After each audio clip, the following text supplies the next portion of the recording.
আমি এখন চলে এসেছি ওল্ড হরভজন বাবা মন্দিরে।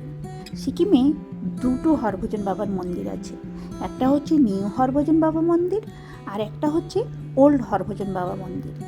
এই ওল্ড হরভজন বাবা মন্দিরটাই হচ্ছে পুরনো মন্দির, আর এখান থেকেই ভিউটা খুব সুন্দর পাওয়া যায় চারিদিকে।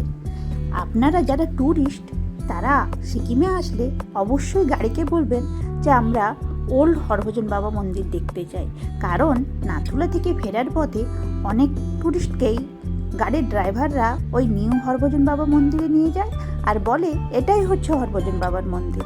অবশ্যই মনে রাখবেন যে এই মন্দিরটাতে ওল্ড হরভজন বাবা মন্দিরেই আপনাদেরকে আসতে হবে, তবে গিয়ে এত সুন্দর একটা পরিবেশে আসতে পারবেন।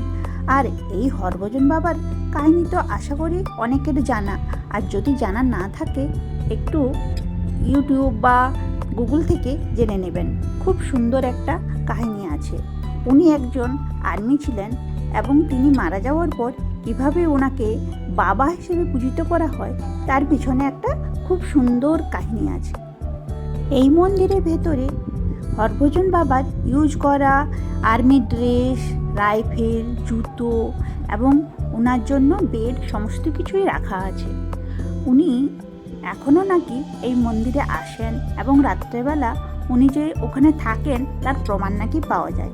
এর আরও অনেক বড় কাহিনী আছে, অবশ্যই আপনারা একবার জেনে নেবেন, খুব ভালো লাগবে।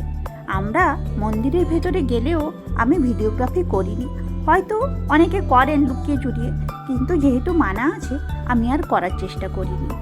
আমি মন্দির থেকে কিছুক্ষণ পরে বাইরে নেমে এসে এই ক্যাফেতে গিয়ে কফি খেলাম, মোমো খেলাম এবং যথেষ্ট ভালো কফি পেয়েছিলাম।